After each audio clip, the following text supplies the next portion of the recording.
John Harper had not been spotted in Clove Hill for 14 months, ever since the fierce winter storm had ravaged the canyons and ripped shingles from every roof in town. Some believed he had perished in the blizzard, others whispered about a cave collapse up north, and a few murmured of blood-stained hands and a corpse buried beneath his porch. Regardless of the rumors, when he finally returned in early summer, guiding a mule-worn cart along the ridge road with a rifle slung over his back and something heavy concealed in canvas under sacks of salt and dried meat, no one dared to question his absence. He entered as quietly as twilight, boots stirring dust, his beard longer than ever before, and his gaze hollow, as if no longer fully human. The general store owner, Mark Stevens, managed a strained smile when Harper stepped inside that morning. It was a smile forced much like one might give facing a bear, uncertain whether it was hungry. "Back for nails or rope?" Stevens asked, instinctively reaching beneath the counter where he kept an old Smith & Wesson.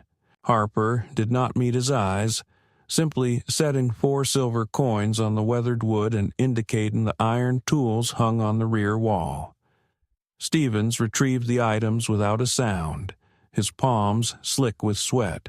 Outside, Harper loaded the tools onto his cart next to a broken saddle and a pile of firewood he had chopped himself by the creek. The sun blazed overhead on the dusty road while horses snorted far off, yet Harper moved with the stillness of stone and shadow, detached from the world of the living. People observed him from windows and behind curtains, their eyes shifting toward the tarp-covered object in the back of the wagon. Something lengthy and uneven, tied up with rope. It might have been a deer, perhaps, or a bundle of fence posts. Yet the way he moved around it, carefully, protectively, never taking his eyes off it, made them uneasy. When he entered the saloon, the piano fell silent. A card game stopped in the middle of a hand. The bartender, old Eddie Collins, who had once poured John Harper whiskey the night his daughter disappeared, cleared his throat silently. John looked older, not just in the lines etched on his face, but in the slump of his shoulders, in the quiet that clung to him like thick oil. He asked for no drink and did not sit down. He simply stood for a moment, scanning the crowd, then turned and left without a word. They let him pass. No one followed. No one wished to. It was near dusk when he returned to the outskirts of town, the mule walking slowly, dragging its hooves over patches of gravel and sagebrush. He did not stop at the church, did not glance toward the cemetery, and did not acknowledge the boy waving from the blacksmith Mark Stevens' yard. His eyes remained focused on the path stretching toward the southern ravine, the route to his ranch, the land nobody else cared for but him, a place spoken of only in hushed tones. The sky glowed orange behind him as he passed the old hanging tree, where 3 rusty horseshoes still clanged in the breeze like iron wind chimes. Upon arriving at the junction near Carter's Hill, the mule came to a halt without prompt.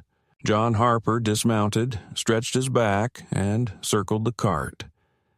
He pulled back the canvas slightly, exposing aged wood, sturdy metal hinges, and a glimpse of fine carving decorated with floral patterns. It was a coffin. There was no nameplate, no writing to identify it. He gazed at the coffin for an extended moment, then covered it once more. Nobody had inquired about it. No one had the courage. That evening, beneath the vast stillness of the night sky, he reached his ranch entrance. The gate creaked as he eased it open, grass and weeds grown tall, the fence partially collapsed. He secured the mule, unloaded his tools, and left the cart in place. The coffin he lifted by himself, slowly and with care. Inside the house, everything was exactly as it had been before. dust resting on the mantelpiece, a single teacup sitting on the table, an apron hanging in the spot where his wife used to keep it.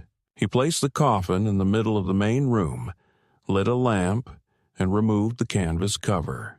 Rather than a body, the coffin contained many objects: a locket, a doll missing one eye, a Bible with burnt edges, and a small blue dress stained with a dried brown substance.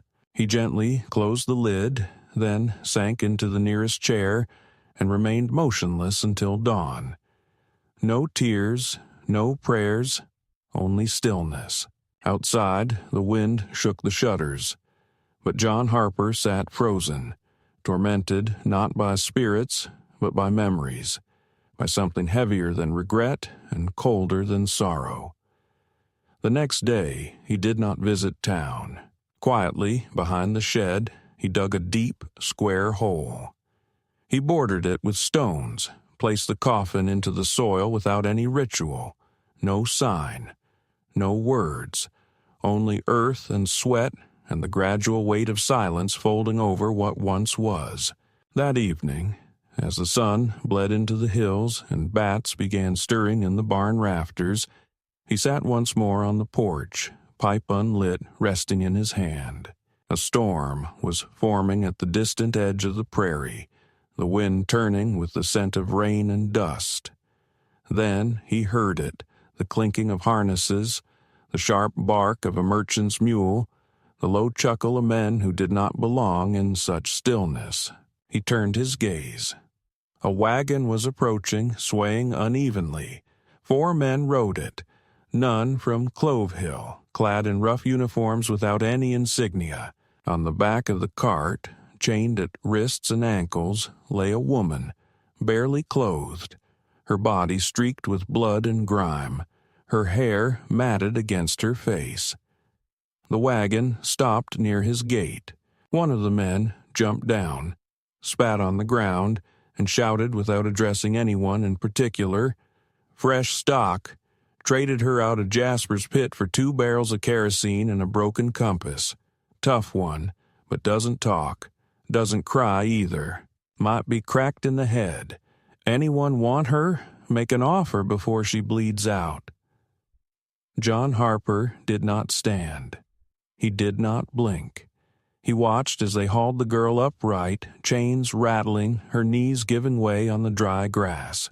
She raised her head slowly, and in the fading light of dusk, their eyes locked. His expression remained unchanged, but beneath the calm, a subtle change stirred, like a string stretched beyond its limit, snapping. He rose, stepped off the porch, and moved leisurely toward the wagon. The men straightened slightly, one resting a hand on his belt knife. "We are not seeking trouble, sir. Just trying to unload a burden." John remained silent. He paused beside the cart, his gaze returning to the girl, her cuts, bruises, and burns evident.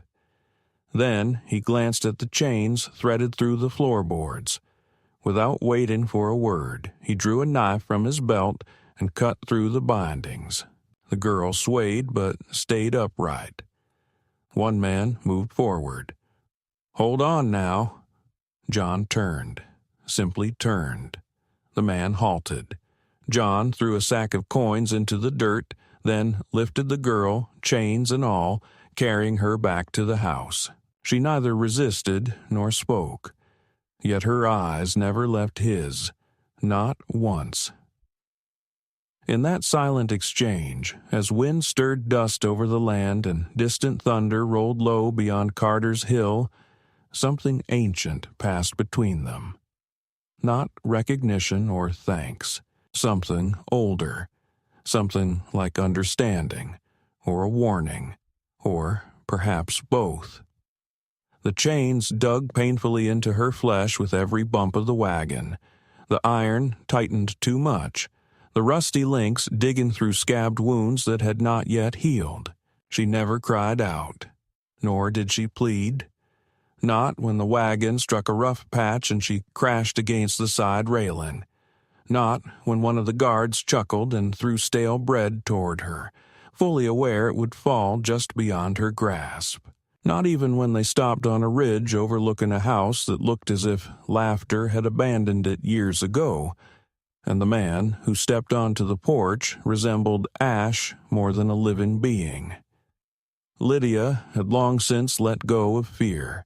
She felt it leave her body on the second night underground, when the final candle sputtered out and she understood what darkness with teeth truly meant.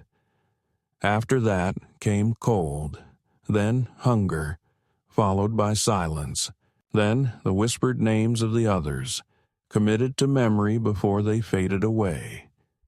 And now she was here, alive, barely, yet not defeated, not in the way they had anticipated. The man approached them slowly, dust swirling around his boots, a rifle hanging loosely yet untouched, his gaze impossible to read. One of the traders straightened up, instinctively moving his hand closer to the handle of his pistol, but the man remained unfazed.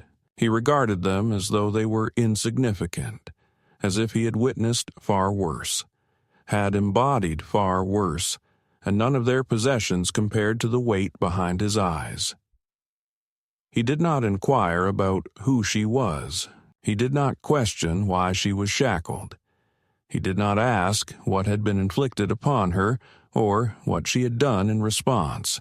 His attention rested on her, not on the bruises or the dried blood staining her dress, nor the metal cuff welded to her wrist, or the burns scattered across her shoulder like fractured scripture. He looked deep into her eyes, and something inside her tensed, ready for the familiar spark, disgust, pity, curiosity, desire, but instead there was nothing, only stillness, the kind that can signify either madness or a mercy so worn it can no longer bear a name.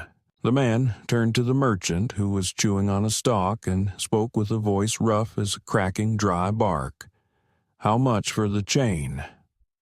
The merchant blinked, spat beside him, and replied, "It is not about the metal, friend. This chain is tied to a debt. There is no bill of sale, but it comes from Jasper's field. You know Jasper? Meaner than snakes and twice as hard to kill. He has a dozen chains like this down south, but this one is special trouble. It killed a handler with a belt buckle. We were told to get rid of it quietly.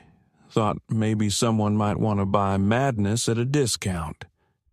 The man did not hesitate. "How much for the chain?"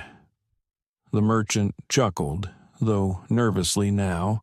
"You do not want this trouble. We will be blamed just the same if she turns up skinned and buried on your land. Are you looking to take the fall for someone else's wrongdoings?" John Harper reached inside his coat, not for a weapon. Instead, he pulled out a pouch of coins wrapped in oilcloth. He dropped it on the ground between them.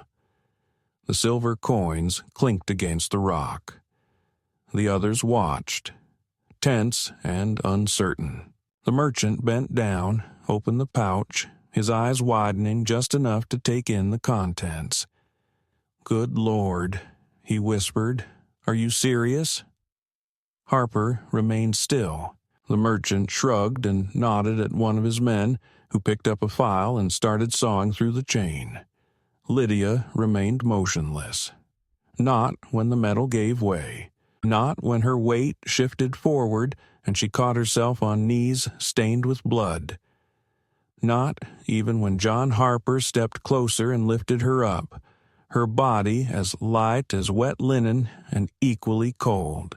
She had expected the usual harshness, a rough grasp, fumbling fingers, murmured warnings.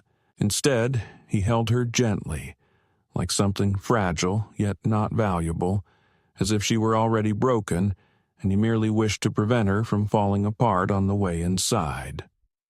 The traders mounted their horses, laughing nervously, eager to depart. "Safe travels, stranger," one shouted over his shoulder. If she doesn't gut you the first night, maybe you're madder than she is." Inside the house, the air was thick with dust and the scent of citrus oil. The walls remained silent when they entered. The quiet was too heavy to allow any creaks. He carried her down a short corridor, past a shuttered room, into a side chamber with no bed, only a cot, a basin, and a small stove against the wall. He gently set her down, stepped back, and closed the door.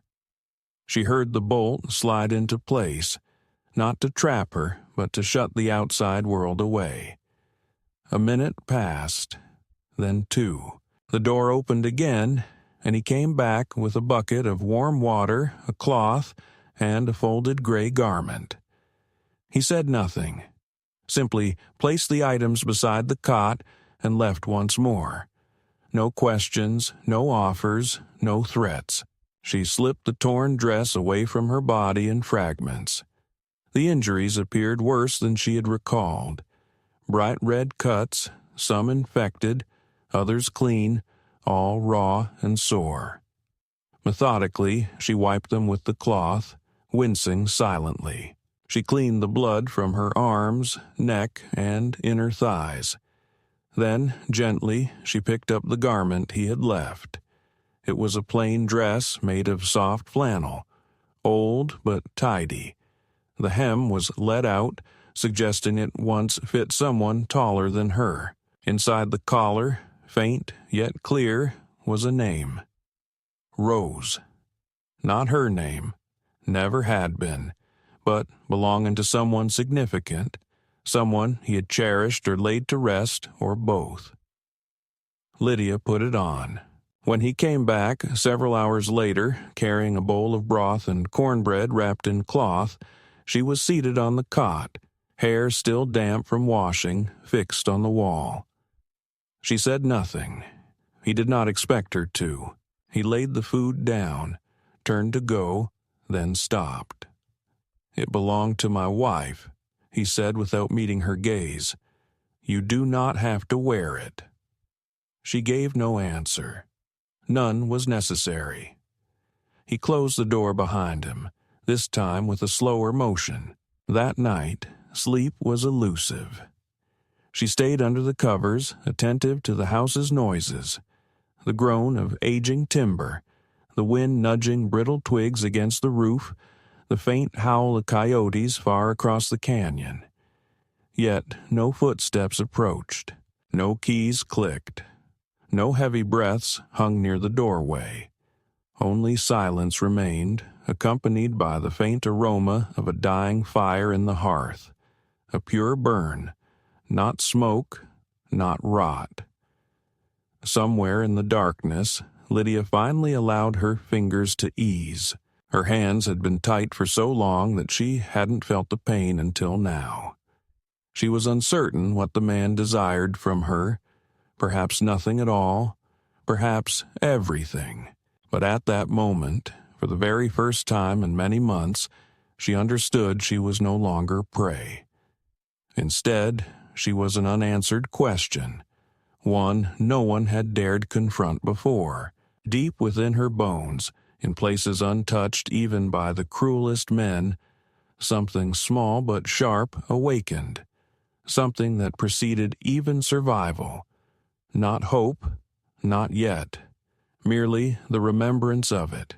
The story did not start with speech or touch, but with the noise of a door left purposely unfastened. John Harper was never a man who appreciated rituals, yet he had been taught to shut doors against the darkness, to secure locks and draw shutters tightly, especially here where the breeze could carry sounds from those no longer living. However, the night after he discovered her lying in the cot, wearing his late wife's dress, he left her door unlocked. He spoke no words.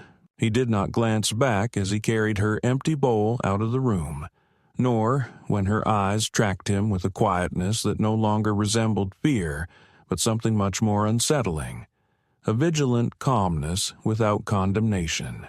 She offered no thanks, nor did he expect any. But that night, something unexpressed passed between them. A pause, a transformation, the quiet of a home beginning to breathe in a new way.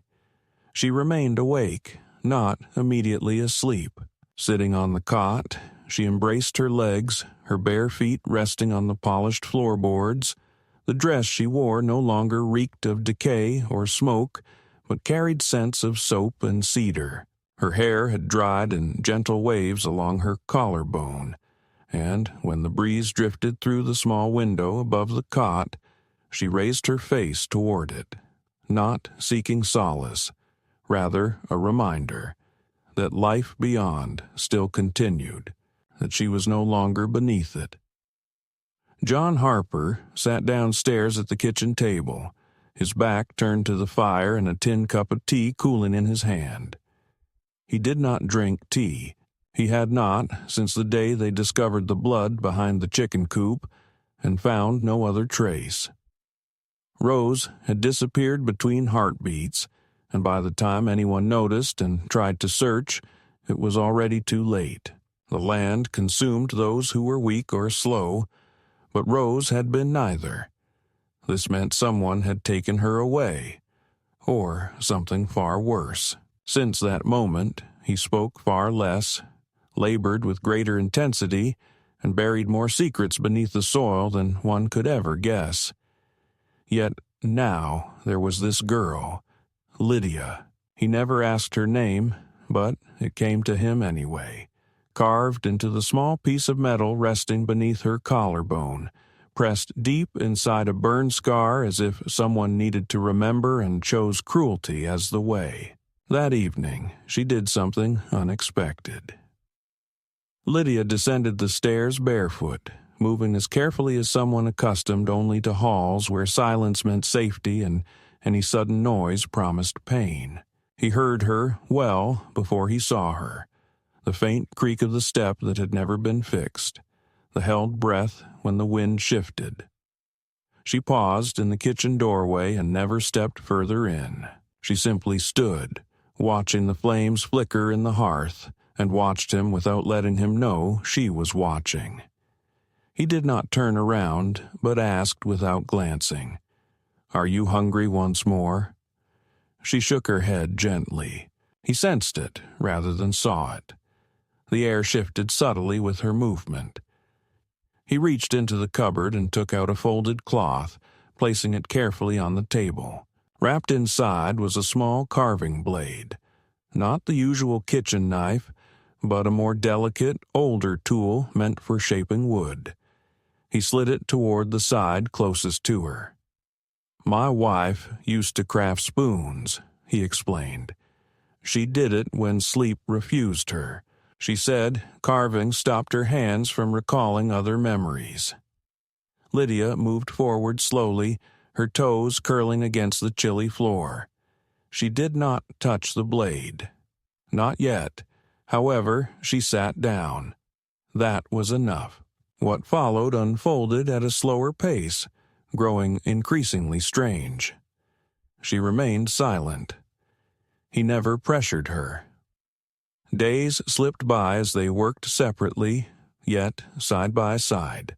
She repaired whatever she could, ripped sacks, damaged hinges, weathered planks. He allowed her actions without remark when she handled tools he had not used for many years, or arranged nails meticulously in straight lines along the table. She never ventured beyond the property. Not once, not even to the ridge.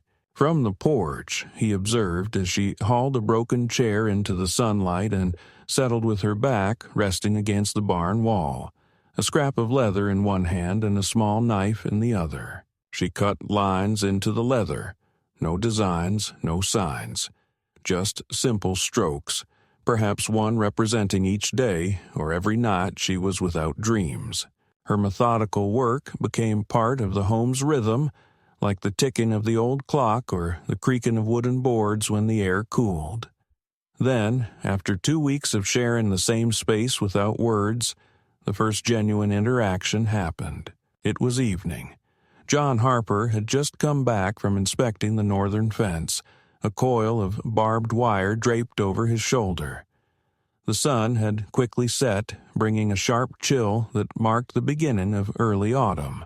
He entered through the back door, his boots crusted with red dust, and almost missed the sound of movement coming from upstairs. It was not the sound of pacing, but of searching. He followed it cautiously, uncertain, and discovered the door to the shuttered room slightly ajar. The room had remained untouched since Rose vanished. No one dared enter. John himself had avoided it, not even venturing to clean. Yet there was Lydia now, standing barefoot in the center of the room, her hand hovering just above the dresser where Rose's music box lay closed, layered in dust and a web strand. She did not glance at him when he stepped into the doorway. She stayed motionless. Her fingers trembled not from fear, but from control. Then she did something John could not comprehend. Slowly, she turned and walked past him without looking or stopping. As she passed, the back of her hand brushed against his coat sleeve. Barely a whisper, a flicker of heat, a touch so faint it should have meant nothing. But he felt it like a storm. She had touched him intentionally. No accident, no hesitation, just enough to say, "I see you." The following morning, the music box sat upon the kitchen table. She must have brought it downstairs during the night. He gazed at it for quite some time before reaching out to dust off its edge. When he lifted the lid, the melody failed to play. It had been broken for many years. Yet, inside there was a single scrap of paper, a note, 3 words penned in tight, slanted handwriting. "Don't forget her." He flipped it over. Nothing on the back, no signature, no date, just those 3 haunting words. He placed the box aside silently as she entered the room to eat. However, he noticed her hair was styled differently that morning, pulled back with a worn blue ribbon he had never seen before. That ribbon had once belonged to Rose. He recognized it because he had found it hidden beneath her pillow shortly after she disappeared. He had never touched it since then. Gradually, the balance shifted. Not with noise or theatrical flair. Slowly, inch by inch, like roots stretching beneath a doorway. Lydia started humming softly while she worked. Not tunes, but fragments of notes, delicate, airy, and fragile. John Harper found himself pausing more often, not because exhaustion slowed him, but because he did not want to disturb that gentle sound. She carried herself as if she truly belonged in that place. It was not about ownership, but rather the quiet assurance of someone who had endured hardships and no longer feared the shadows of the past. Near the window, she kept a bowl brimming with dried herbs, filled with items she never named aloud. Occasionally, late at night, he would catch her murmuring. Neither English nor any language he recognized. Her voice was low and rhythmic, a whispering chant, resembling prayer but from a time much older. He never questioned it. One evening, after fixing the warped door of the barn that had suffered in a summer storm, he entered the house to find the table prepared for 2. No candles, no decoration, simply 2 bowls and 2 cups. She stood near the stove, gently ladling stew. She did not meet his gaze, but said quietly, "You built this house to forget, but it remembers." He gave no reply, merely sat down and ate. Once they finished, she reached over the table and placed a single carved spoon in his hand. It was rough-hewn and unpolished, yet genuine. The handle bore the shape of a tree branch, and the tip was curved just enough to hold surprisingly more than it appeared capable of. He turned it slowly in his palm. She neither smiled nor offered explanation. Instead, she rose and left the room. That evening, as the flames flickered faintly and shadows extended far across the floor, he set the spoon next to the music box resting on the mantel. For the first occasion in more than a year, he spoke her name aloud. Not Lydia's, but Rose's. "I am still here," he murmured softly. "I have not forgotten." Behind him, upstairs, a floorboard creaked just once. Then all was quiet. That very night, the wind shifted. Neither of them found rest. The storm arrived suddenly without any hint, not the kind that gathers slowly over several days with darkening skies and restless animals, but the kind that falls from a clear blue sky like a sudden verdict. It was close to evening when John Harper was in the southern pasture, inspecting the fence where the coyotes had been testing its strength, a slow and methodical group of scavengers more patient than desperate. The atmosphere had been calm all day, thick with a quietness typical of early autumn when the wind seems to pause, and even the insects move sluggishly, as if waiting for a signal. Meanwhile, Lydia was inside the barn, working quietly as always, sorting through the dried herbs she had gathered along the ridge that week, rosemary, pine needles, and a bitter herb John could not identify but had learned to accept without asking. The sky shifted not to complete darkness, but to an unnatural shade too deep to be real. A smoky, metallic purple, like a bruise stretched across the horizon. John straightened up from the fence post he was fixing and glanced towards Carter's Hill, then back at the house. He did not run. He never ran. Yet he moved more swiftly than usual, tossing the wire and hammer into a crate before swinging up into the saddle just as the first rushing gust blasted across the field, sending the chickens scattering into the coop with screams. By the moment John Harper arrived at the barn, Lydia was already standing outside. She wore no coat or shoes, standing exposed with her arms hanging loosely at her sides, her face tilted upward as if she could perceive something high above them, something profound, genuine, and ancient. Her hair flew around her face, and she did not flinch when the first lightning split the ridge, far enough away not to strike but near enough to shake the ground. John leapt down, grabbed her arm, and yelled over the gust, "Get inside!" Yet she remained still.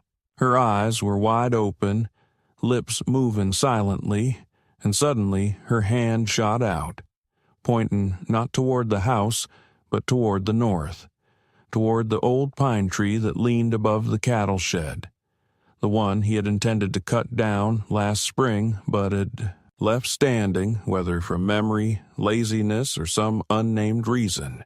He spun around just in time to witness the sky tear apart. Lightning struck the tree not with a simple zap, but exploded in a blinding white burst that illuminated the entire ranch for a moment before the thunder arrived in full force and the earth trembled from the sound. The tree did not merely collapse. It fragmented violently. Fragments of wood and flames scattered wildly like bones hurled in fury, the air heavy with smoke and the sharp scent of ozone. John Harper stumbled backward, almost losing his balance, ears ringing and heart racing. His gaze shifted to the shed, which was still upright, barely holding together. One corner was glowing with embers, and the wall was cracked straight down the center. The cattle inside cried out in terror and confusion.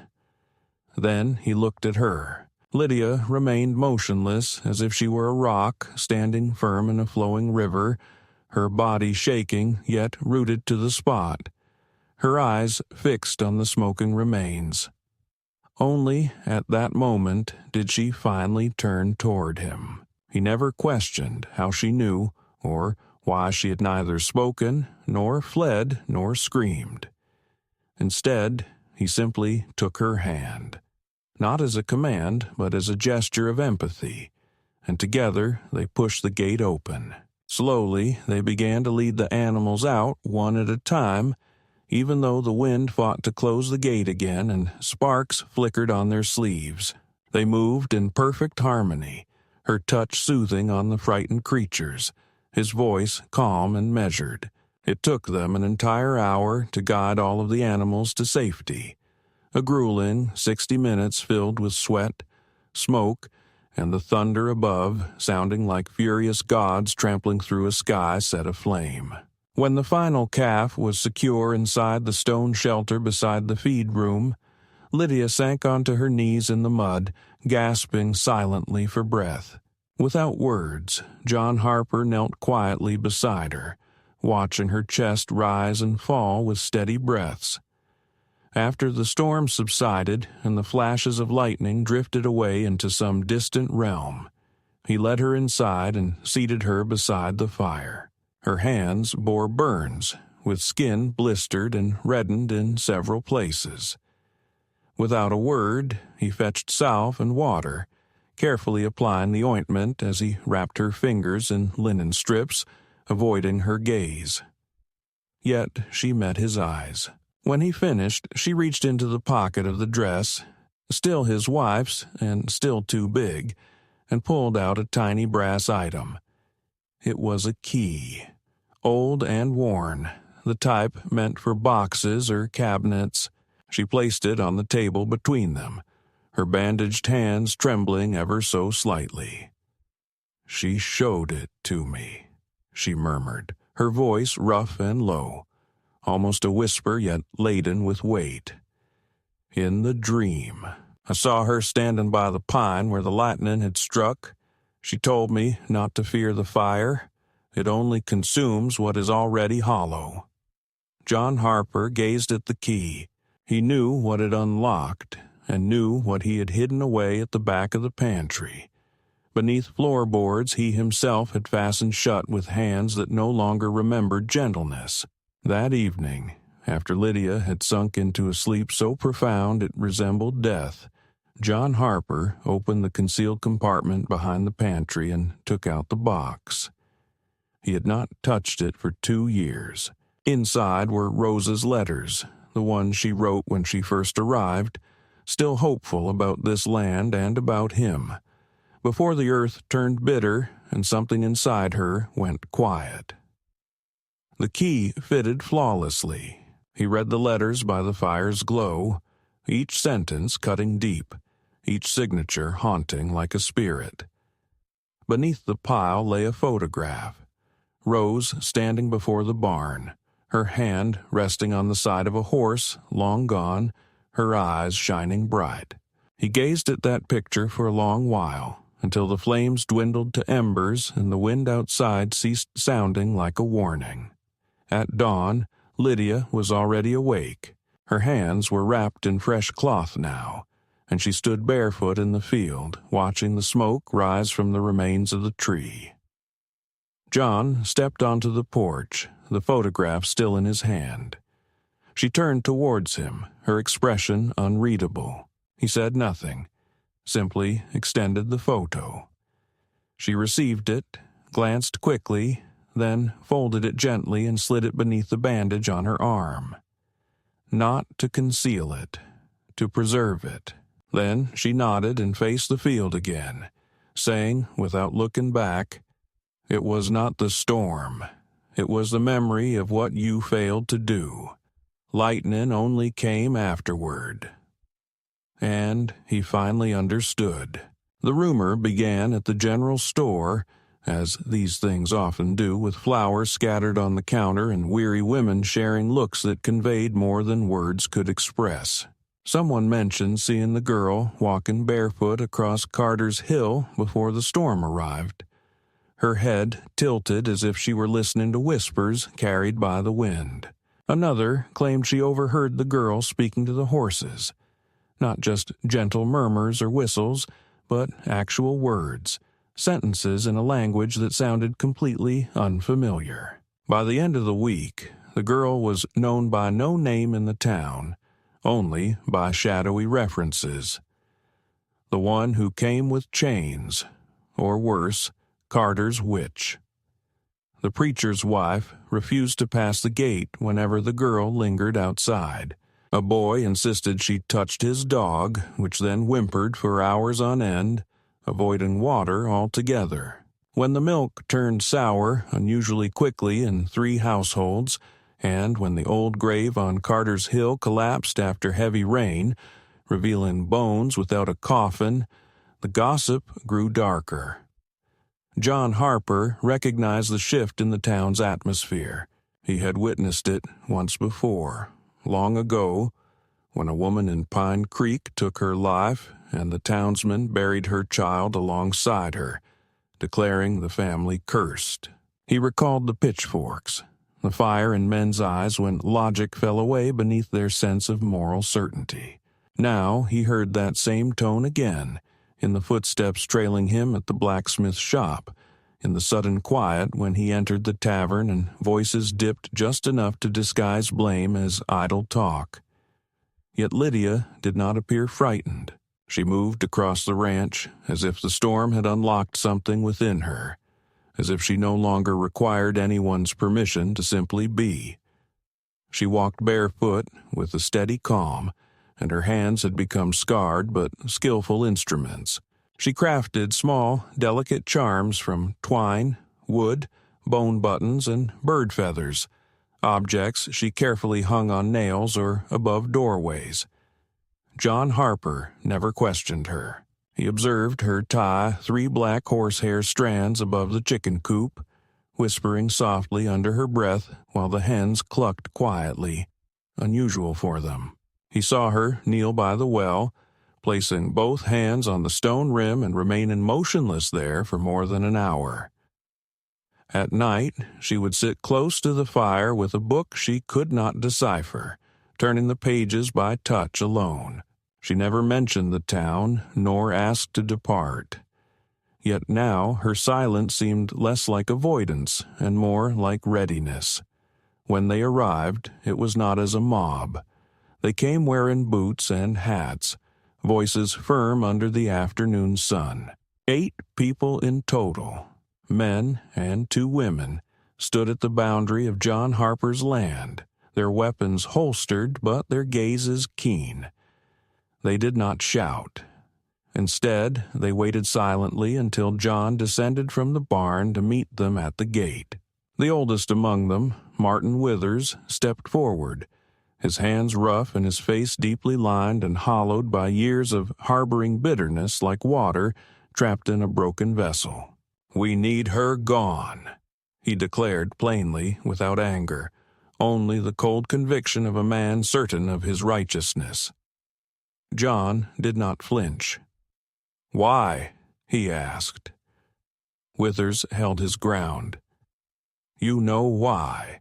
Since she arrived, cattle have been stillborn, crops ripen too soon, and the wind never feels right. My son claims she speaks to things invisible to others. My wife wakes up screaming, saying she has seen her standing silently at the end of their bed." John studied him quietly for several moments, then said, "Did she ever touch your son?" "No." "Did she enter your bedroom?" "No." "Perhaps your home is what is broken then." Withers stepped closer. "You think this is just superstition?" "She carries death with her. Her walk is like she has been buried and returned altered. We have witnessed it. You have seen it too." John Harper's hand rested gently on the post. He did not raise his voice. "She cannot speak," he said calmly. "Not being able to speak does not mean she cannot hear," a man behind Withers replied. "And not hearing does not mean she cannot see. She perceives things she should not, things we have no business witnessing." John turned his gaze, feeling the figure hidden behind the curtains. Lydia stood just inside the doorway, her eyes steady, her hands resting loosely at her sides. She appeared unafraid. Not of them, not of this moment. Merely exhausted. John took a deliberate step forward, his boots sinking into the earth like anchors. You all came here driven by fear, but you do not truly understand what you fear. That is why you are a threat. Withers frowned deeply. We are here to protect the village. John's jaw clenched. From a girl who has not uttered a single word since her arrival? The woman beside Withers, arms folded tightly, answered firmly. From a girl who knows where the bodies lie before they are discovered. From a girl who does not weep or bleed when one would expect her to. From something unnatural. John remained still. Then leave. There is no place here for your fears. The woman issued a final warning. We do not want to return with fire. We have witnessed the destruction when men choose wrongly. John Harper rested against the gate. So have I, he said quietly, waiting. Withers held his gaze for a few more moments before turning away. The others moved after him. No gunfire, no intimidation, yet the warning had been clearly delivered. John watched their figures fade into the distance before he made his way back to the house. Lydia remained exactly where he had left her on the porch. He climbed the steps, opened the door, and faced her. They will return, he stated simply. She gave a silent nod in response. No further words were exchanged. That evening, they avoided lighting a fire. Their meal was cold bread and cheese as they sat enveloped in darkness, listening to the wind's whispers. Outside, everything was still, but the atmosphere felt strained, like a long-held breath ready to be released. Several days afterward, the first corpse was discovered. It was not a person, but a cow. It had been killed not for food, but as part of a ritual. Its ribs etched with cryptic symbols, hooves scorched. The sheriff came to question John, but avoided direct inquiries. He asked if John had spotted any unfamiliar faces on the property, or if Lydia had mentioned anything about the nearby mountains. John remained silent, neither denying nor confirming. Lydia did not leave the house for 3 full days. Then, suddenly, she stepped outside and began planting seeds. Her patterns were not orderly. Instead, she arranged them in wild, flawless circles on the soil. She hummed softly while she worked. Soon, birds returned in great numbers, filling the trees, fences, and rafters with their presence. They watched attentively and sang sweetly. Then, as unexpectedly as their arrival, they vanished. On the 7th day, Withers came back. He arrived alone, without boots or a hat. His face was pale, and his voice was flat. I was mistaken, he admitted. My daughter's son fell into the well. She disappeared, your girl, only for a moment perhaps. But she found him, heard a noise no one else noticed. She pulled him out before his lungs gave out. He is breathing now. His eyes are open. John Harper waited patiently. Withers looked down. You brought her here for a reason. I don't know what it is, but I won't return. Not with fire. Not with anything. John nodded once. Withers walked away. That night, John stepped into the garden. Lydia was kneeling, dirt on her palms, hair tangled with leaves. He sat beside her slowly, his joints aching. She did not look up. He said, "They will still whisper." She answered quietly, "They always will." Are you not scared? I have witnessed worse. He looked at her then, and for the first time he reached out, not out of duty, not command, but gently to brush a lock of hair from her cheek, her eyes closed, her breathing calmed.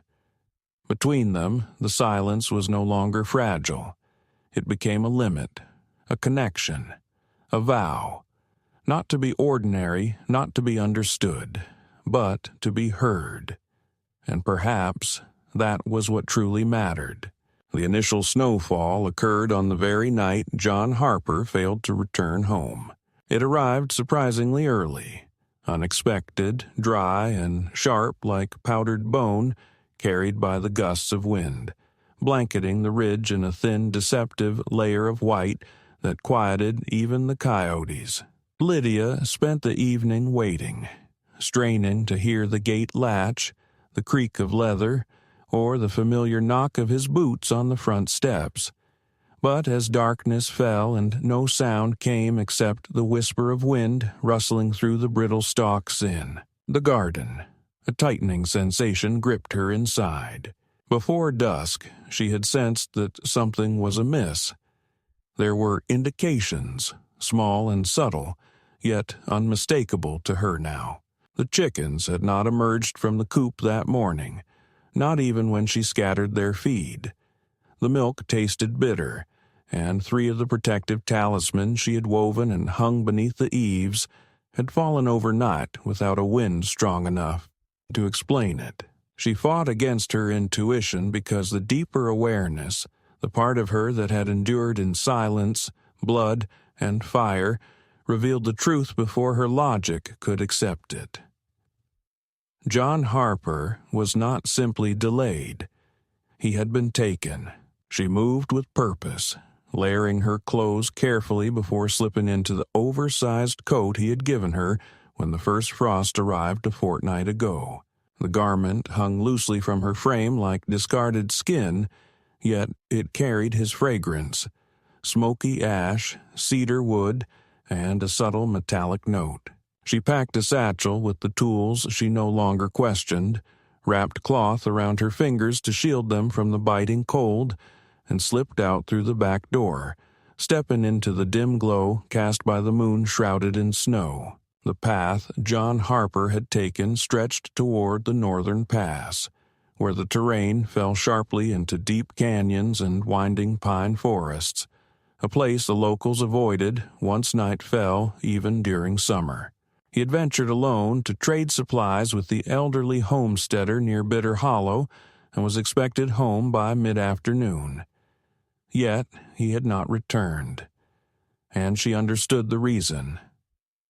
It did not take much time to discover the blood. Not a lot. Just a single streak on a twisted fence post close to the fork in the road, partially covered by frost, its hue darkening to something resembling rust rather than bright red. Then a boot print, half smudged.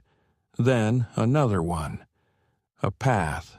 She pursued it without hesitation, venturing into the woods where shadows grew thicker and the snowfall slowed, as if unwilling to settle on the earth. Her breathing remained calm and measured, neither frantic nor strained, her gaze scanning through the undergrowth like a creature born to hunt. She moved swifter than one might expect, propelled not by terror, but by a clear purpose. She could perceive it. His silhouette, crouched, wrists bound behind him, blood trickling from his head. She sensed the rope digging into his skin, the boot pressed firmly into his ribs, the warmth of furious breath brushing his neck. This was not a memory. It was a vision, neither hers nor his, some shared imprint of pain that lingered in the air like a faint trail of smoke. By the moment she arrived at the open space, the chill had vanished entirely. The breeze had ceased altogether, and snowflakes drifted lazily in gentle spirals around a fire that looked far too neatly arranged to be by chance. 4 men lingered nearby, some unfamiliar and some known. She recognized 2 of them. One had come with the wagon that brought her, the man who had chuckled when she struggled to lift the bread. The other was the cousin of the blacksmith, the one who had probed too deeply about her scars. The third wore a badge that was not rightfully his, while the fourth, broad-shouldered and silent, gripped a rifle aimed at a kneeling figure. John Harper was bleeding from a cracked lip and a wound at the temple, his hands tightly bound, his coat removed, shirt shredded, and his face turned downward, not in surrender, but to conceal something yet unbroken by them. They had not noticed her presence. Not just yet. It was only after she stepped out from the tree line that the firelight revealed the silver glint in her eyes. The man with the badge turned around abruptly, his surprise evident before a smug smile spread across his face. "Well, look who the devil has dragged back." She remained silent, continuing forward with steady steps, one foot, then the other, through the snow. Her arms hung relaxed at her sides, palms exposed. The figure holding the rifle shifted his aim toward her, but the man with the badge raised his hand to stop him. "No, let her approach. She is the one we are after anyway." He spat into the snow before adding, "He is just a warning." John Harper lifted his head, just slightly, barely enough to catch a glimpse of her. His eyes shimmered faintly, weakened by blood loss, yet still focused and alert. Between them, an unspoken understanding passed, needing no verbal expression.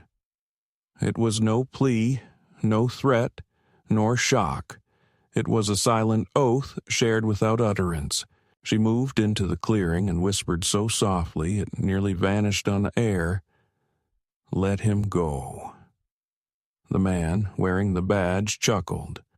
"Or what? You plan to freeze us with your gaze?" He stepped closer.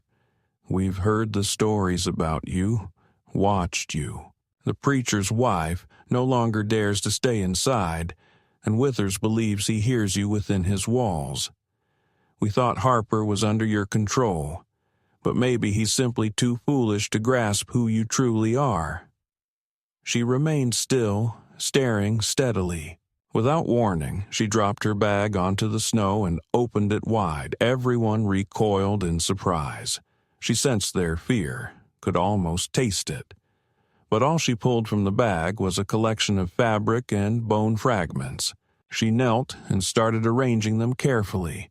Twine, feathers, ashes, teeth, a child's button, and a torn page from a book. The blacksmith's cousin scorned. "What kind of nonsense is this?" She responded softly. "They are names." "Names?" They looked confused. She met their gazes. "The names of what you forgot when you chose to worship fear as if it were a god." The man with the badge stepped forward, wielding his rifle. "Enough of this." Yet he did not shoot. His finger refused to move. An invisible weight pressed on his chest, not physically, yet heavy enough to stagger him. The fire flickered, weakened. The wind rose again, slicing through the space between them with sharp, biting force. She stood still, her hair whipped wildly around her face, her eyes dark as night, or perhaps just mirroring the flames flickering nearby. "You think you understand what I am," she said, "because you remember suffering better than reality." Her hand rose slightly. With just a faint motion, the rifle was torn from the man's grip and thrown several yards away. He cried out, not from injury, but from something far darker. John Harper dropped to his knees. Lydia approached him and freed his bound hands. A rope fell away like discarded skin. He remained silent. Speech failed him. She helped him rise. His weight was heavy, yet his steps were steady. The others did not move forward. They could not. They stood paralyzed, not by any physical power, but by the resurgence of everything they had buried. Their own remorse, their hidden fears, all reflected back in her presence. By the time she and John Harper reached the trail, The snowfall had grown thicker. He leaned on her as they made their way, crimson droplets streaking from his fingers, yet his gaze never left hers. At the cabin, she cleansed his injuries without a word. She wrapped his ribs carefully and sat beside him until dawn broke once more. He never questioned what she had done, and she never revealed it. Some truths are not meant to persist beyond the fire. Spring arrived unbidden, creeping through the thawed ground like a familiar melody half recalled in dreams. The snow melted away unevenly, exposing lifeless grass, weathered fence posts, and scattered bones of creatures that had not survived the brutal freeze. Near the border of the Harper Ranch, however, the thaw brought more than just mud and decay. It brought vibrant color. Wildflowers sprouted from the earth where Lydia had sown nothing, their roots entwined with stones and ashes, nourished by blood, memory, and something far older. The house no longer groaned the same way. The atmosphere inside had transformed. John Harper woke early every morning, not disturbed by nightmares but by the steady rhythm of footsteps above, light and purposeful her footsteps. She moved no longer like someone concealing herself. Her presence filled the house, not as a mere echo or shadow, but as something living and intentional. Now she sang occasionally, not with words, but soft, lingering hums that wove through the beams and stretched into the fields like a spell intended not to drive away darkness, but to remind life of its rightful place. The villagers did not speak about what transpired in the clearing. They simply could not.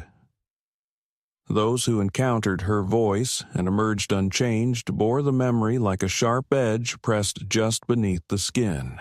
None of them ventured back to John Harper's land, not with questions, not carrying torches. They left him in peace. Yet, on occasion, small tokens appeared at the gate. A bundle of herbs, a lamb's bone wrapped carefully in cloth, a string of river beads.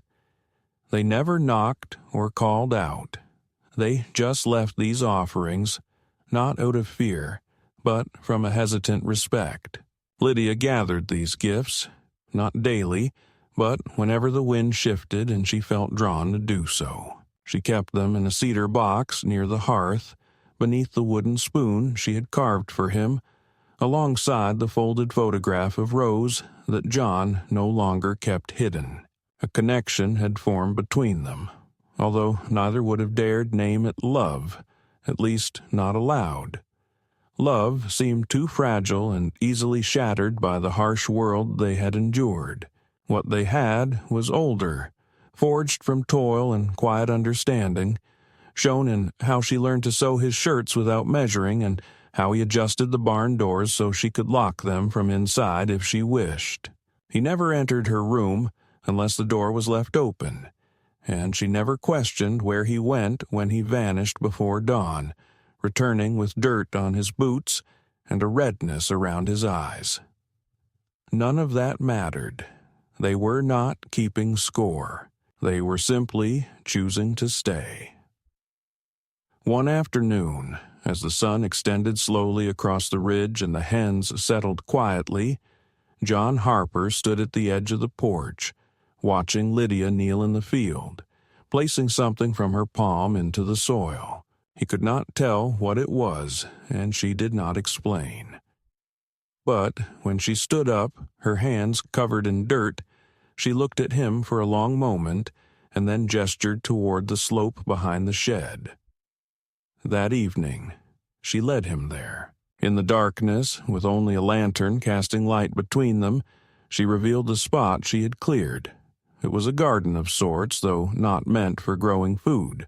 Markers were arranged in a wide circle, made from branches and old fence boards, each tied with a strip of cloth, some white, some black, and some red. She knelt next to one. "The others," she said, "from before." Her voice was steady. He did not ask who. Instead, He placed his hand on her shoulder and remained like that until the lantern's flame flickered out. Weeks passed. She laughed once. The sound caught them both off guard. It was not light or carefree, yet it was raw and beautiful, like rust finally given way. He had told a story about a goat, something from years long ago, and her face turned toward the window as if the sky might hold back her smile. Then the sound came again. She covered her mouth, embarrassed. He did not grin. He simply said softly, "That is what this house needed." On the first day of June, he found her sitting by the porch steps clutching a bundle. A dress. It was not Rose's, nor borrowed, but one she had crafted herself. Deep crimson, like dried cranberries or the walls of a canyon. She wore it like it was a part of her own skin, barefoot in the dust, her hair loose and flowing. He observed her descend the steps into the sunlight, and for a brief moment everything else vanished. The war, the losses, the graves, the blood, even Rose. All of it faded into the silence between heartbeats. She stood before him, the fabric gently moving in the breeze, and said, "You can build a life out of what was taken from you if you stop pretending you're still waiting to be punished." He moved closer, reached out for her hand, and this time she did not pull away or flinch. She simply held on to him. Together they remained in the stillness, away from prying eyes, without the need to be seen. Above them the sky stretched endlessly, calm and patient, and the wind brought no warnings, only the scent of earth warming once more.